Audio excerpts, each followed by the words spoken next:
अरे माँ घरे कुंवरवा नौरतरवा भूख बोना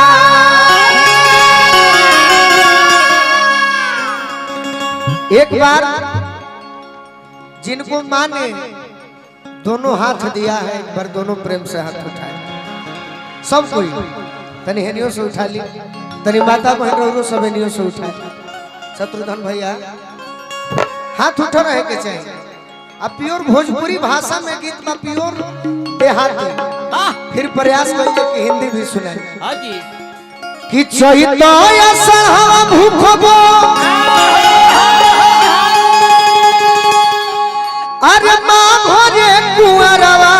नौरतरवा भूखबो ना नौरतरवा भूखबो ना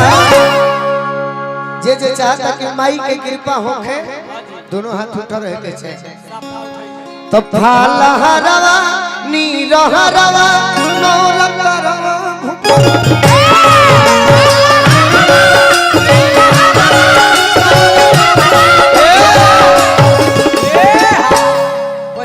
माता बहन के केवल हाथ उठे के चाहिए भाई में पुरुष में से ना केवल और केवल माता बहन के और ऐसा गीत पर ताली बजाना है आज का भोजपुरी पूर्ण रूप से अश्लील होता जा रहा है केवल नौजवानों के चलते आज माता बहन भजन पर ताली बजा कर दिखाएंगी कि भजन में कितना शक्ति है तो फालहरवा नीलहरवा नौरतरवा भूखबोना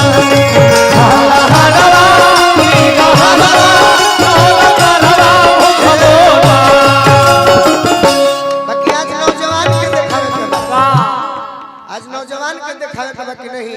हम लोग भजन भी सुना करते हैं एक बार तनी भाई लोग हाथ उठाए तो चैतो असहवा भूखबो माँ घरे कुंवरवा नौरतरवा भूखबो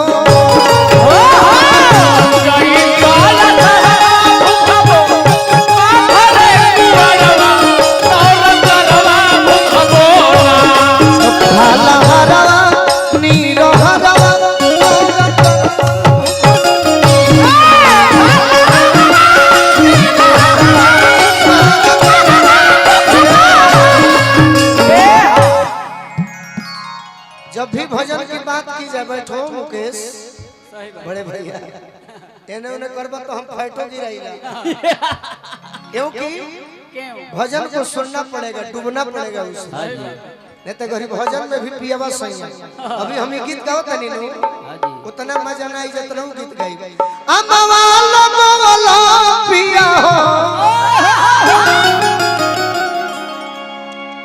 मन की तरंग मारो बस हो गया भजन भजन आदत बुरी सुधार लो बस हो गया भजन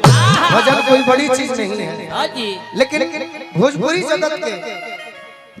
पवन सिंह जी से अच्छे गायक आज के डेट में कोई नहीं है लेकिन जिन्होंने यूट्यूब पर सबको हराने का प्रयास किया उनका नाम खेसारी लाल है लेकिन हमारा जो अनुभव है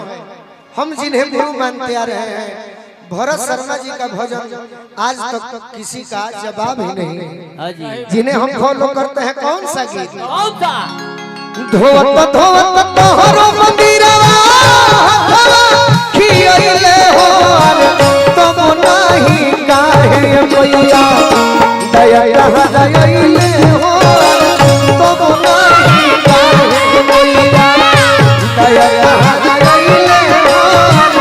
तब नाही धोवत धोवत तोहरो मंदिरवा खियले हो तब नाही काहे मैया दया